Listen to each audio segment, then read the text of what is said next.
You know, you always hear the old saying, there's only two certainties in life, death and taxes. Neither one of them are things I think you and I look forward to on a daily basis. Knock on wood, I'm hoping none of us keel over between now and the end of the day. But between now and the end of next year, we're going to be paying taxes, all of us. And here in the city of Detroit Lakes, at the latest city council meeting held last week, the city set its property tax levy.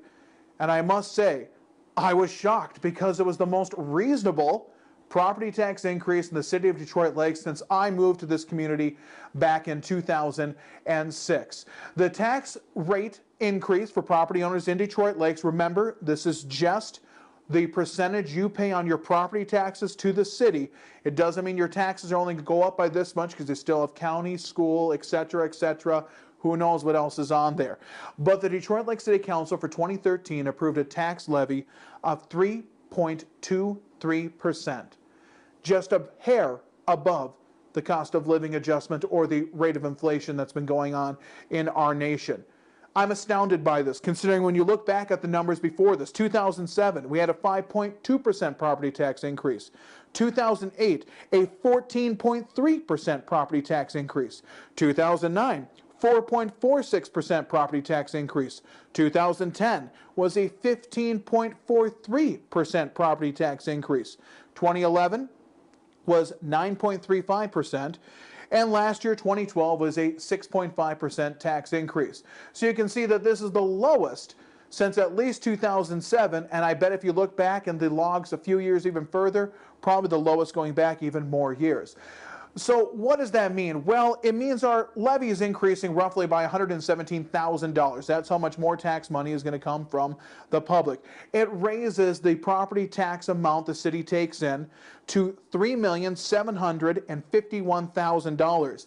Back in 2007, it was $2,234,000. So you can see how much it has gone up in a relatively short period of time.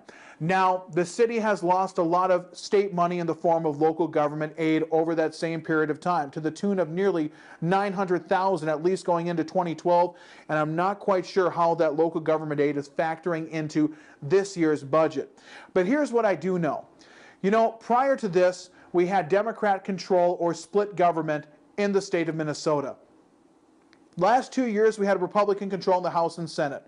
A lot of people made a big fuss over the homestead market credit because it increased your taxes. Although I maintain your taxes did not go up, you paid what you just previously had always owed. You didn't get that nice tax break or tax credit that some people like. And, well, who doesn't like to save themselves some money, I should say. But that was taken away, and a lot of people thought their taxes went up. And now, 2 years later, 2 years into it, when we had a $6 billion budget shortfall 2 years ago, now we have a $1.1 billion budget shortfall, and the tax increase is the smallest we've seen on city property taxes over the last few years.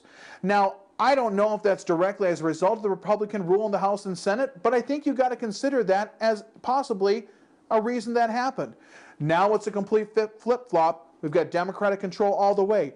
And it'll be interesting to see if the city can continue to provide these low tax rates. I asked one city council person how they were able to keep it too low or so low. They said we really drained that liquor fund account in order to keep it low. So everyone go to the new city liquor store, and hopefully we'll be able to continue to have low tax increases from this point forward.